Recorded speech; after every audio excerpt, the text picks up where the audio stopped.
Good afternoon, ladies and gentlemen. Most of you actually know me, but for you who don't, my name is Gerard. I'm the father of the bride.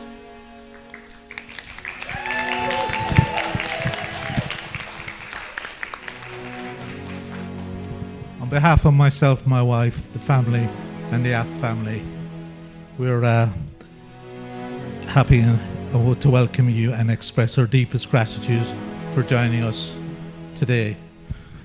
I'm sure together Andrew obviously is logical and calm, very calm, and obviously Bridie is very energetic, so between them they'll make an excellent team.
Bridie, the thought of my promise to you was simple, but condensing it down to a few short sentences was far more challenging. You've given me everything I've ever wanted in life, and so much more. A best friend, never-ending support and encouragement, a sense of adventure, kindness beyond words, true purpose, and most of all, the most amazing daughter. Meeting you genuinely changed my life forever and led me down the most rewarding path. Looking back over our time together, there are so many happy memories, and I'm excited for where our life together will lead us. I will be forever grateful that you came into my life, and therefore my promise to you is to ensure that every day I am deserving of the life you have given me, and do everything I can to give you the support, happiness and love that you deserve in this moment and forevermore. People say that sometimes love fades over time, but I believe in the exact opposite. My love for you has only grown each passing day. You understand me and support me more than anyone could. You're always there when I need you and make me laugh when I need cheering up. I promise to always make you laugh when you're feeling down and cherish each day as we navigate life's new adventures together. My world truly is a brighter place with you by my side, and it makes me feel like I can take on any challenge with your love and support. I vow to stand by your side through thick and thin, and promise to support you as you do me. Thank you for creating a perfect life for me and Erin. We are so lucky to have such a loving, caring, hard-working dad and now husband. With you, it feels like home. I vow with all my heart that we will always be a strong family unit. I take your hand today and stand beside you as your wife through good health and in bad for the rest of my days. I really am proud to have you as my husband and love you with all my heart. Obviously, and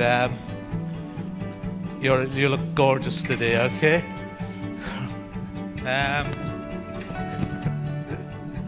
With Andrew, obviously an unknown quantity. So the first time that Bridie brought Andrew to our home, it was a freezing cold winter's day, and the first thing that struck me straight off is Andrew's wearing shorts. So I said to myself, who wears shorts in this weather? Andrew does, and I thought maybe he's a postie. Maureen said to me, she said, oh, he's a fan of Lord of the Rings. And I was like, how did you make that out? He's got a tattoo of Gandalf. Andrew, this is the only bit of marital advice I'm going to give you. The wife is always right.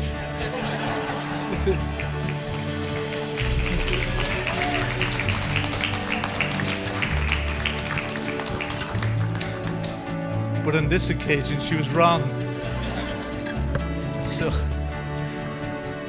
I'm sure together, Andrew obviously is logical and calm, very calm.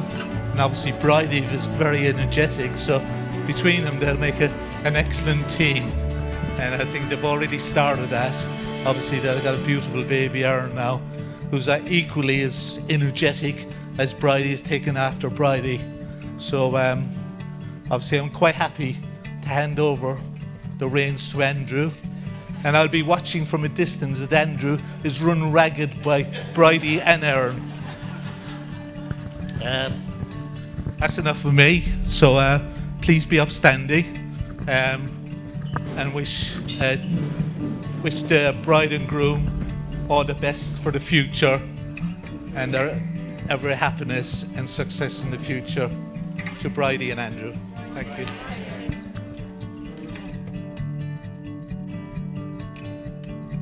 This ring Bridie, I give you this ring as a symbol of my love and commitment. of my love and commitment.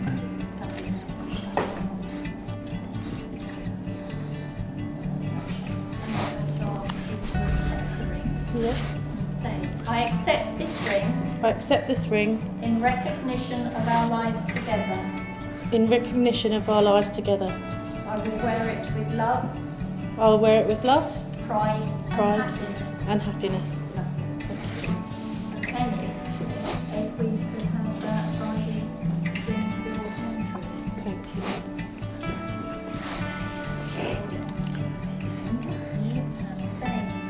Andrew, I give you this ring Andrew, I give you this ring as a symbol as a symbol of my love and commitment. of my love and commitment.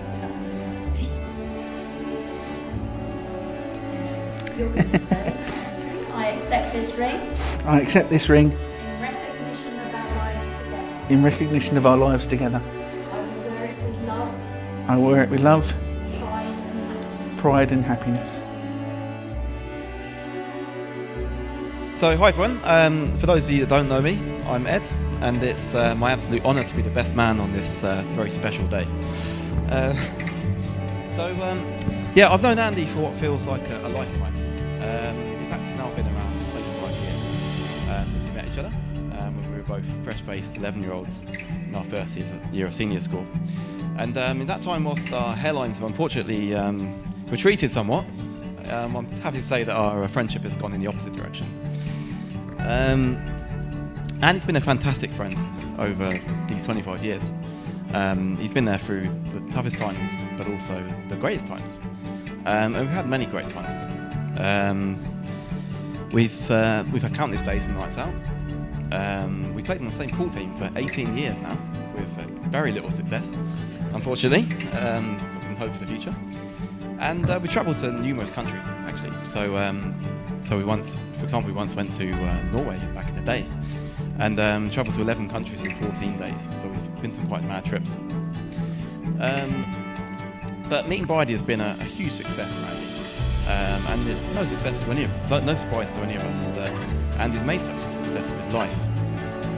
I think we all know that he throws everything into everything he does in life, and for his hard work and determination, I've watched him go from being a 17-year-old apprentice to virtually running Gatwick Airport single-handedly, as far as I can see.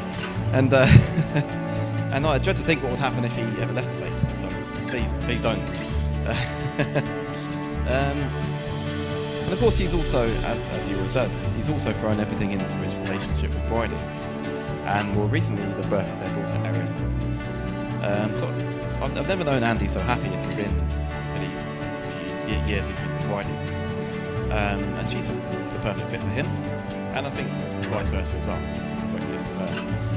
And I actually remember the first day they met. It was quite a few years ago now, but it was my birthday, and he told me very excitedly that he was off to Essex for a date. And despite my warnings about travelling to that side of the river, he did it anyway. And he told me he would hope to come back and join us for the rest of my birthday, but he didn't make it in the end. But he'd obviously got on so well with Bridie that it was small hours in the morning when he came back. And, I think in the end it was worth the price of him not making my birthday. Since then, I've got to know Bridie pretty well. She's intelligent, caring, and perhaps most importantly of all, just great fun to be around. And whilst Andy has gained an amazing, loving relationship, and today a wife, I think the rest of us have gained a great friend. We gained a great friend a long time ago, and I think we're all grateful for that as well. One thing that has changed, for better or for worse, since Bridie and Andy met, is Andy's tolerance to alcohol. So before they met, Andy was pretty much teetotal, and he's become, and since then he's become one of the worst ringleaders for drinking on a night out. And I'll leave you to decide how that happened and who's responsible.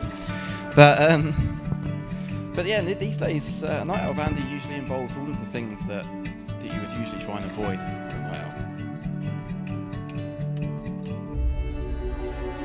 out. It is, of course, customary in the Best Man speech to talk about the stag do, or perhaps to give an abridged family-friendly version. But being the glutton for punishment that Andy is, he actually agreed to have 2 stag do's, which is brave. So the first was supposed to be a fairly tame affair, which was a rock music festival in Maidstone. Unfortunately, quite early on, it was clear that it wasn't going to be a tame affair.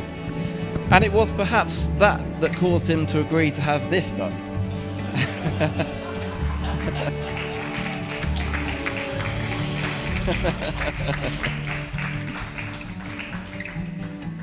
Bridie, you can keep this as a special memento and a reminder of the masculinity of the man that you've married today. But I have to say to you that unfortunately it is too late to back out. The second stag do, which happened a few weeks later, was actually a more raucous affair, and perhaps sensibly Andy set a deadline of 2 weeks before the wedding, which he obviously had a fairly good clue about what was going to happen. Having coerced him into wearing a bright orange t-shirt with a picture of him with his own glittery head on the front, see Exhibit A, the rest of us decided that in solidarity we would all dress up as Andy. So the rest of us sporting orange t-shirts, black shorts and bald caps, looked just like him, I'm sure we did. Unfortunately he still didn't really stop him sticking out like a sore thumb in the establishments of Canterbury. Earlier in the day, after a civilised round of mini-golf, Andy was treated to a delicious drink. A vodka, gin, rum and whiskey with some coke, and I think some lemonade, that's what I hear. I won't go into any further detail about the results of that, other than that this was the result.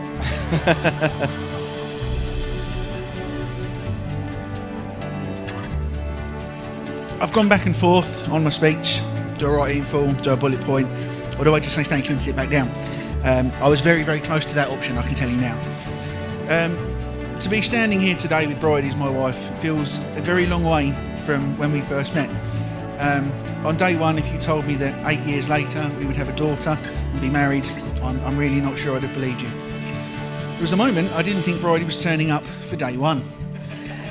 So we'd arranged that I would drive over to Southend, and the details of what I got were there is a Tesco's on London Road, I'll meet you there.